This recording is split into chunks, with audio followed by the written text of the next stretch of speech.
Bonjour à tous et bienvenue dans cette partie 2 sur questions-réponses de mon abdominoplastie. Donc j'espère que vous avez vu la première vidéo, donc la première partie, et j'espère que cette deuxième partie pourra répondre à vos questions. Je vous laisse avec la deuxième partie. On m'a demandé les tâches du quotidien. Est-ce que tu arrives à faire le ménage, etc. Oui. Alors j'arrive à faire le ménage, oui et non. Par exemple, rester trop longtemps debout statique, ça me fait trop mal. Donc la vaisselle, je la fais pas. C'est mon mari qui l'a fait. J'arrive à étendre le linge, juste bon, je le déplace. Je le dépasse et je porte le linge, mais j'ai pas le droit normalement, mais je le fais quand même. Je lave le sol, je balaye, je ramasse. Enfin voilà, je fais mes tâches du quotidien maintenant correctement. Et là, je commence à le faire depuis les 2 semaines et demie. Depuis la deuxième, ouais. Depuis là ça fait une semaine presque une semaine que je commence à faire mes tâches du quotidien. Voilà, je suis soufflée, ça prend plus de temps, mais écoutez, j'y arrive. Donc si j'y arrive, je le fais. Par contre, si vous n'y arrivez pas, vraiment, il faut pas forcer, hein.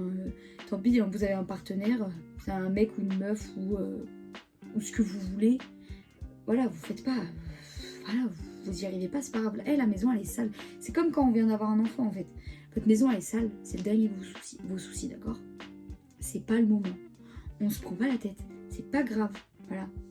Si ça dérange quelqu'un, la personne, elle le fait pour vous. Voilà. C'est tout. Ils sont pas contents, c'est pareil. Et moi, ça gêne personne ici. Et ça gêne personne aussi. Mon mari, du coup, il fait tout. Mais là, c'est vrai que je recommence à faire. Même à manger, je fais un peu à manger, pas trop. Parce que comme je vous ai dit, rester statique et tout. Et même être sur une chaise et tout, ça me saoule. Donc du coup, il le fait. Et puis vu qu'il fait bien à manger, ça me dérange pas. Donc voilà, non, sinon les tâches du quotidien, franchement, ça se passe bien. Alimentation, comment ça se passe?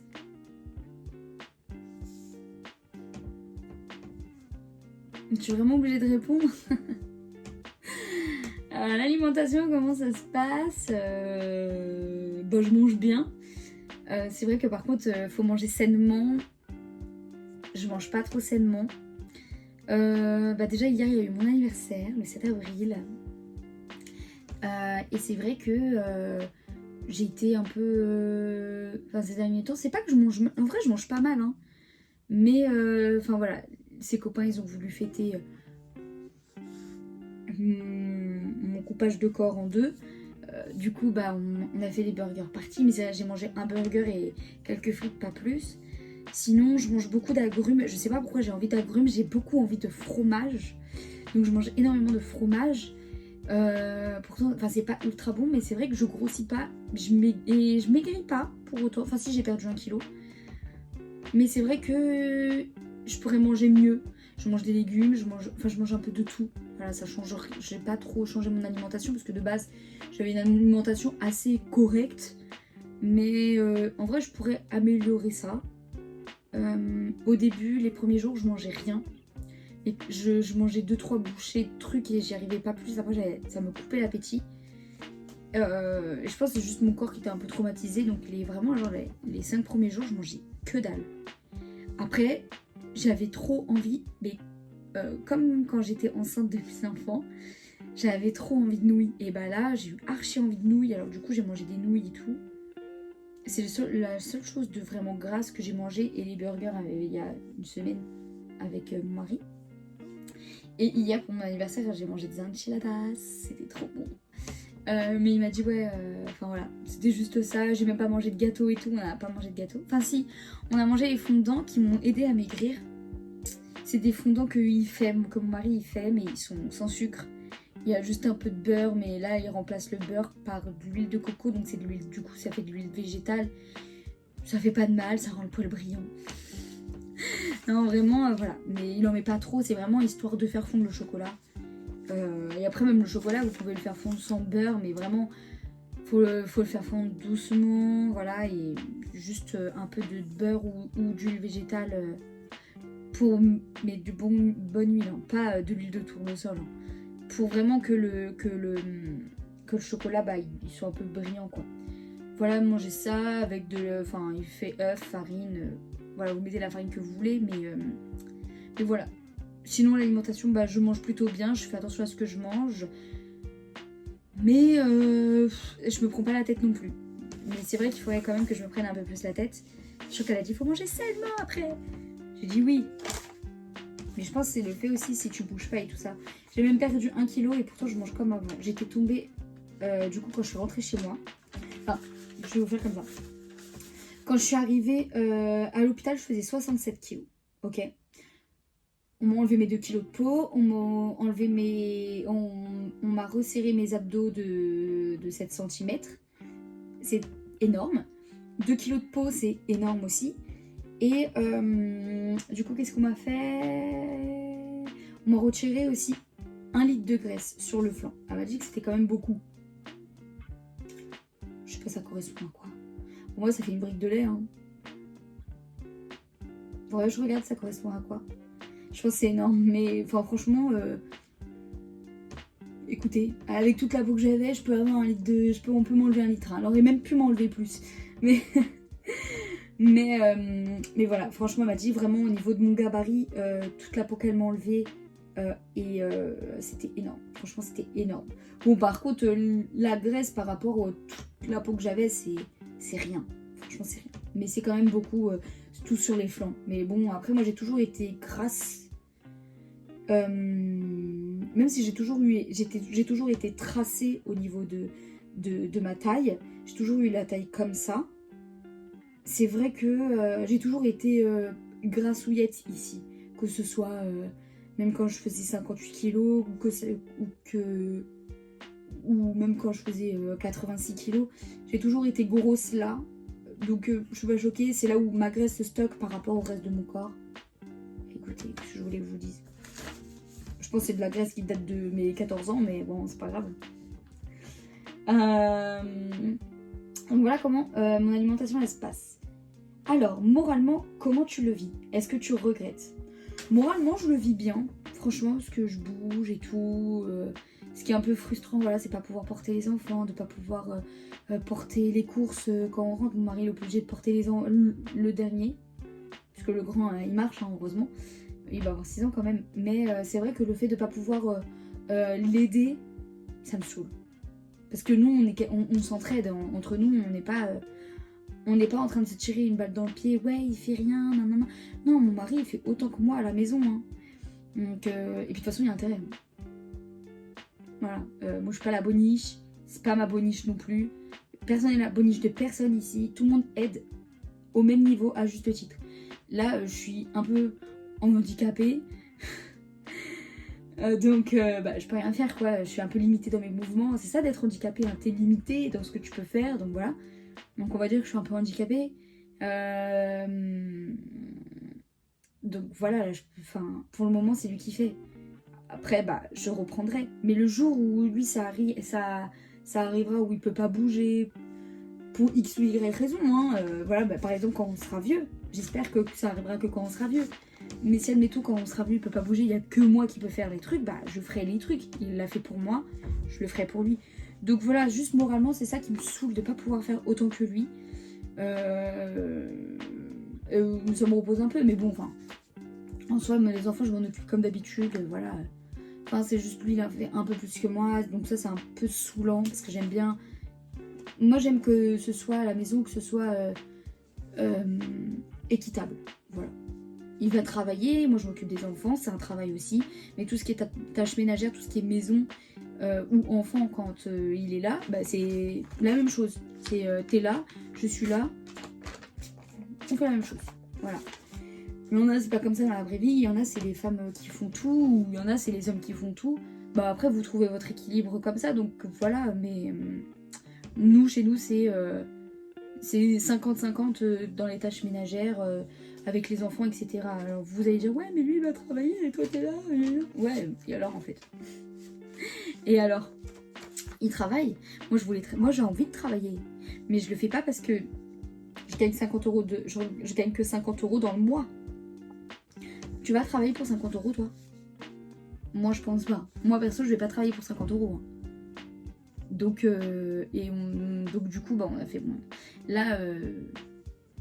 ça évite de payer la nounou, ça évite de payer les trucs de l'école, là, je sais même pas comment ça s'appelle, l'accueil du matin et l'accueil du soir, ça évite de payer ça, donc on fait des économies dessus. Donc oui, ça change rien sur le fait de vivre, que je travaille ou non, ça reviendrait au même au niveau d'argent, juste j'aurais 50 € de plus. Avec 50 € tu fais quoi? Même les courses aujourd'hui, pour 50 €, t'as 3 trucs dans ton caddie. Donc je vais pas travailler pour 50 balles, c'est mort. Donc c'est pour ça que moi je m'occupe des enfants quand il est au travail, donc c'est mon travail. Mon travail c'est quand lui travaille jusqu'à qu'il rentre. Après c'est chacun pareil, c'est moite-moite, voilà. Et je trouve ça normal en fait. Voilà. Il y en a ils vont pas trouver ça normal, mais moi je trouve ça normal. On m'a posé la question, est-ce que tu regrettes? Non. Alors au début oui. Parce que j'avais une cicatrice énorme et qu'on a commencé à me dire oh, ta cicatrice, ah là là mais qu'est-ce qu'elle est grande, parce que tout le monde voulait voir en fait, donc je prenais photo, j'ai envoyé et tout. Oh, ta cicatrice elle est énorme, ah mais ton nombril ça fait trop bizarre et tout. Mon nombril là je vais pas vous mentir il ressemble à un trou de balle et le trou de balle des fesses, pas le trou de balle de pan hein. Vraiment en fait tout est gonflé, donc moi j'ai mon nombril qui est creux en fait, il est rentré, donc du coup ça fait vous voyez, ça fait tout serré. Et du coup, on me dit, ouais, mais ton nombril, ça fait bizarre. Ah, la cicatrice, elle est énorme et tout, machin. Donc, ouais, j'ai commencé à grave regretter. Et maintenant que je vois que je suis archi sexy et tout, j'aime bien. Maintenant, je regrette plus trop. Voilà, la cicatrice, je m'en suis accommodée. Voilà, c'était juste le temps de... Comment dire? Je sais pas comment on dit. De m'habituer, voilà. C'était juste le temps de m'habituer à avoir une cicatrice. C'est comme les vergetures. Là, en fait, j'ai encore mes vergetures du haut, mais qui sont très blanches. Donc c'était ici. Donc maintenant, elles sont très longues, alors qu'elles étaient toutes. Et parce que la peau pendait, donc du coup, on voyait pas que c'était aussi grand. Donc du coup, j'en ai que ici. Vraiment en bas, vraiment en bas, juste en dessous du nombril. Alors que j'avais que à cet endroit-là, avant mon opération, j'avais des vergetures, elles étaient comme ça et tout, vraiment. Elles étaient longues comme ça, elles s'arrêtaient pas. Hein. Vraiment, genre, elles faisaient tout mon ventre sans s'arrêter et elles étaient grosses comme ça. Donc là, en fait, il me reste que les cicatrices, enfin, il me reste que les vergetures au niveau de... entre les jambes de mon plus grand. Entre les jambes et un peu sous la ceinture. Il me reste les grosses vergetures comme ça, là, qui me... très peu. Enfin, très peu. C'est beaucoup, mais franchement, c'est très peu par rapport à ce que j'avais avant. Et les toutes petites vergetures que mon deuxième fils, il m'a fait vraiment, genre, au-dessus, qui étaient là, en fait. Qui sont maintenant, en bas, au niveau... entre le nombril et la cicatrice. Donc, je suis toute rouge, un peu chaud. Donc, voilà.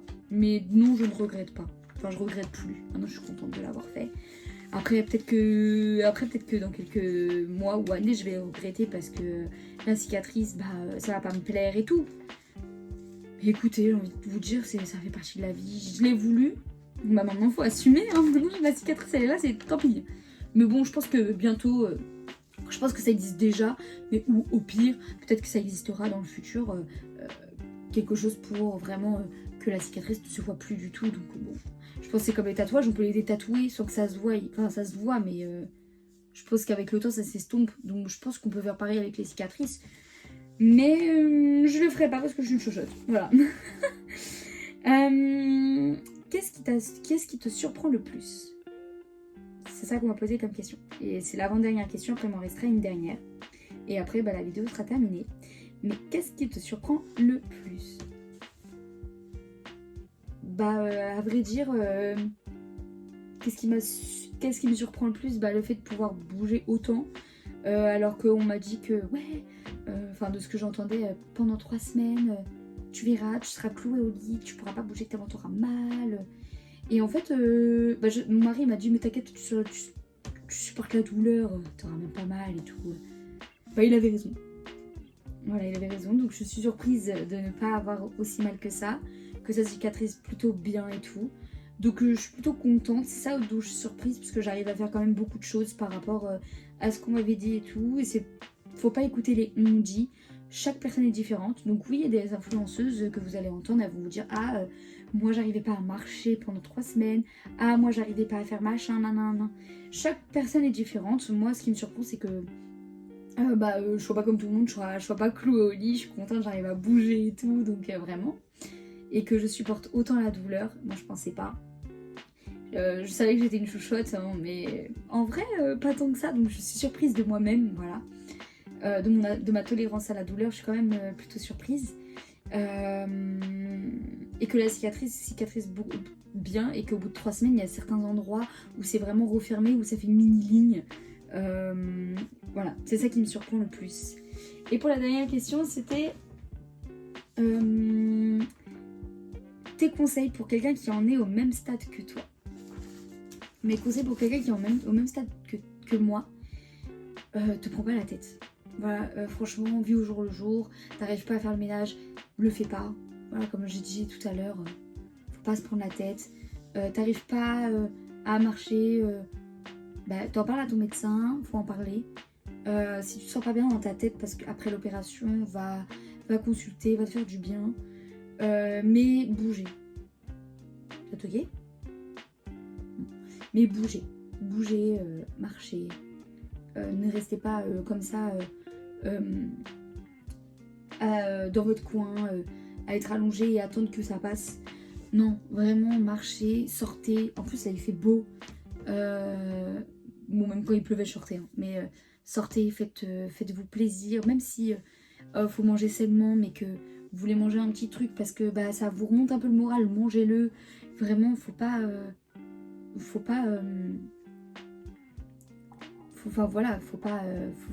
être frustré à ce niveau-là. En fait, vivez votre moment, vivez-le comme vous avez envie de le vivre. Donc j'espère que cette vidéo vous aura plu.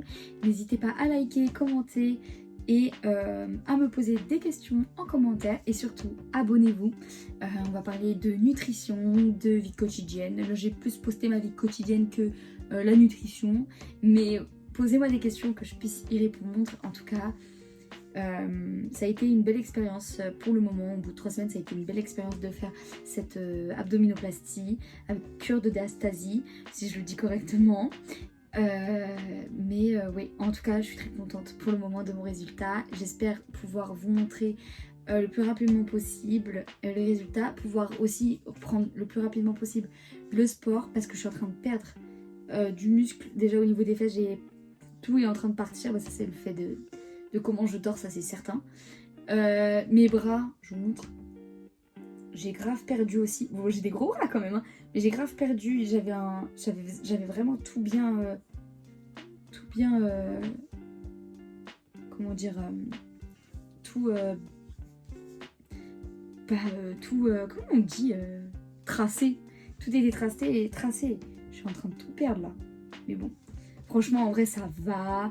Au bout de 3 semaines, là ça fait 6 semaines du coup que j'ai pas fait de sport, ça me gratte les veines de pas pouvoir en faire. Je suis quand même pressée de reprendre, donc il faut me donner de la force. Abonnez-vous, mettez un pouce bleu, mettez en commentaire. Si on se mettait un petit truc, genre un petit commentaire, je sais pas, là on se met